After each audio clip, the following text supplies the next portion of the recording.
Welcome to Term Talk, an FJC video podcast. This podcast is one of several short videos acquainting federal judges with this term's Supreme Court holdings.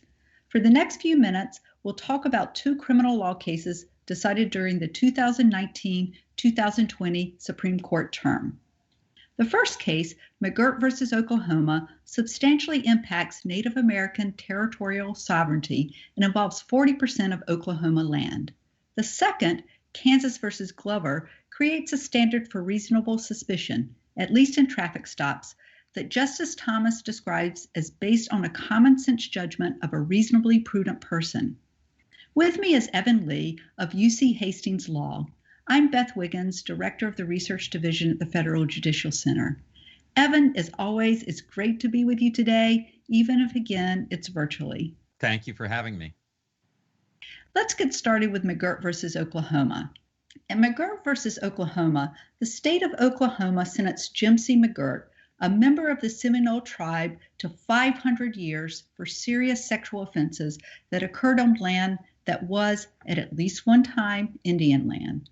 McGirt challenged the conviction, arguing that under the Major Crimes Act, certain crimes committed by Indians in Indian country fell under the jurisdiction of the federal government, rather than the state of Oklahoma. His argument hinges on whether the land where the crimes occurred are part of a reservation, or whether the reservation has been disestablished by Congress and so subsumed by the state of Oklahoma. Evan, this case is much more than about one individual's conviction. What's going on?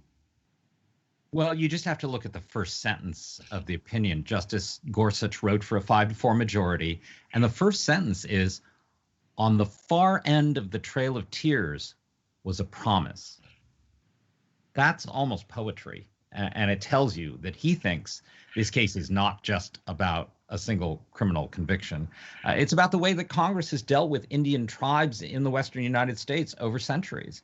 And if this case has any precedential effect going forward, which is problematical because of the passing of Justice Ginsburg, it is that Congress may only disestablish Indian nations by clear statement, that the court will not infer disestablishment from the totality of the circumstances. In this case, because Congress never did make a clear statement abrogating its promises to the Creek Nation, Congress is going to be held to them. So the immediate implications of this case are the contraction of Oklahoma State Court jurisdiction over crimes that are alleged to have been committed by Indians on Indian lands, and then the corresponding expansion of federal court jurisdiction over those crimes. We're already experiencing that. But again, depending on how Justice Ginsburg's replacement sees things, there is a chance that someday we're going to look back on this case and say, that was the beginning of a big change in the way that the Supreme Court regarded the legal relations between Indian tribes and the states, between Indian tribes and Congress. The possible long-term implications are really interesting, and I want to talk more about them later. But let's go back to the beginning of the case for a moment. So under the Major Crimes Act, certain crimes committed by Native Americans on reservations fall within the exclusive jurisdiction of the federal courts. So the question ends up being, did the crimes by McGirt occur in Indian country? And that in turn depends on whether the tribe has any lands left or whether Congress disestablished the reservation. The court had to look at a really long history of congressional action to answer that question. And they started with treaties in 1832 and 1833. They continued through legislation during the allotment era and onward from that. Can you expound upon some of that? The majority concedes that in the late 19th century and the early 20th century, Congress did come quite close to disestablishing, extinguishing the Creek Nation. But, says the majority, Congress never actually made a clear statement that it was doing so. Then things changed. In the 1920s, nationwide congressional policy pivoted away from sort of assimilationist theory and toward toleration and respect for traditional aspects of Indian culture. And so the majority points out that pursuant to this new perspective, the Creek Nation ratified a new constitution, established 3 branches of government, including a judiciary, created a police force, built 3 hospitals, currently manages a budget of $350 million, and has 2,000 employees. Well, this was a 5-4 decision, as you mentioned, and looking at the same laws and history, the dissent reached a different conclusion. Chief Justice Roberts, writing for the dissent, looked at the issue holistically. He focused on the progression of congressional acts and the understanding of and reliance on those acts. And so, Evan, it seems the decision seems to turn on a disagreement about the proper rules of interpretation in the federal Indian law area. What do you think? It does. It does turn on that. Chief Justice Roberts disagreed with the majority, stating that a strict mode of statutory construction requiring Congress to make a clear statement ever existed in this area of law. Chief Justice Roberts says that is not how we've done it over the years. And he believes that the proper mode of interpretation is to discern Congress's intent based on, as you said, more of a holistic reading of the entire series of statutes over time, and also taking into account the context of contemporaneous events that were going on when those statutes were passed. And so Chief Justice Roberts points out that Congress at one time eliminated the reservation's judicial system, eliminated its budget, eliminated its administrative structure. He points out that the property that made up the reservation was allotted to individuals, and much of it was sold to non-Indians.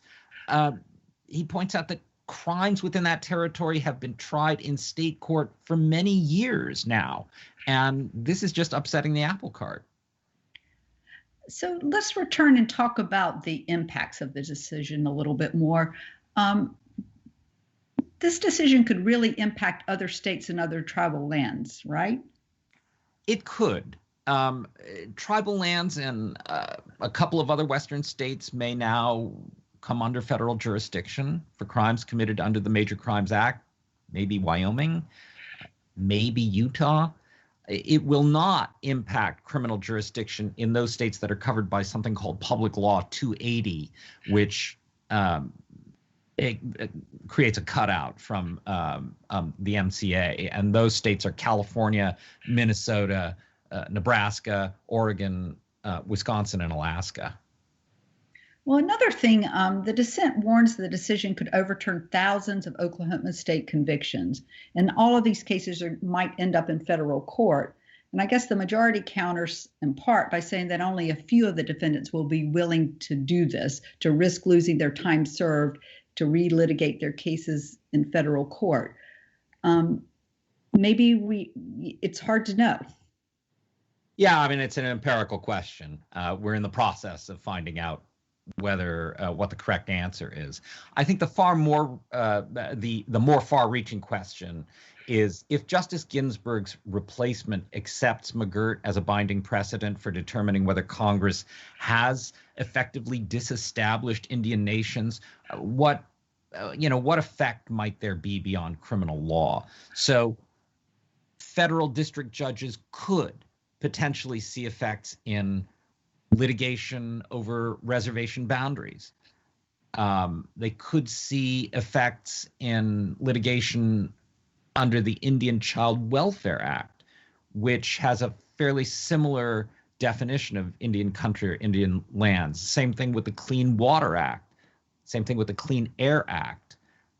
The one area that I would guess will not be immediately affected would be gaming, because the Indian Gaming Regulatory Act uses a different definition of Indian country or Indian lands.